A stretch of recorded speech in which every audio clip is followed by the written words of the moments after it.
ನಟಿ Ranya Rao gold smuggling ಪ್ರಕರಣ, ಮಗಳಿಂದ DGP ರಾಮಚಂದ್ರರಿಗೂ ಸಂಕಷ್ಟ. ಸರ್ಕಾರದಿಂದ ಎಸಿಎಸ್ ತನಿಖೆಗೆ ಆದೇಶ.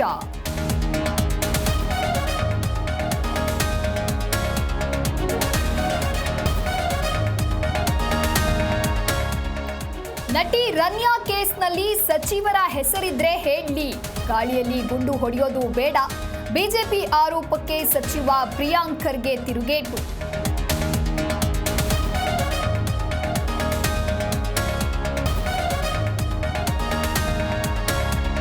ವಿಧಾನಸಭೆಯಲ್ಲಿ ಗ್ಯಾರಂಟಿ ಗದ್ದಲ, ರೇವಂತ್ ರೆಡ್ಡಿ ವಿಷಯ ಪ್ರಸ್ತಾಪಿಸಿ ಆರ್ ಅಶೋಕ್ ವಾಗ್ದಾಳಿ.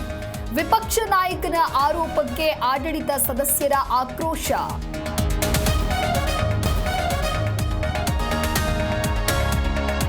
ಬಾಳೆಹೊನ್ನೂರಿನ ರಂಭಾಪುರಿ ಮಠಕ್ಕೆ ವಿಜಯೇಂದ್ರ ಭೇಟಿ. ರಂಭಾಪುರಿ ಶ್ರೀಗಳ ಆಶೀರ್ವಾದ ಪಡೆದ ಬಿವೈವಿ. ಸಚಿವ ಜೀವರಾಜ್, ಜಿಲ್ಲಾಧ್ಯಕ್ಷ ದೇವರಾಜ್ ಸಾಥ್.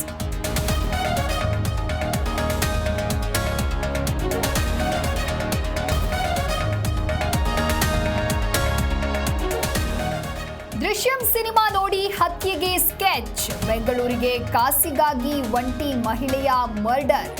ವಿಚಾರಣೆ ವೇಳೆ ಕೊಲೆ ರಹಸ್ಯ ರಿವೀಲ್.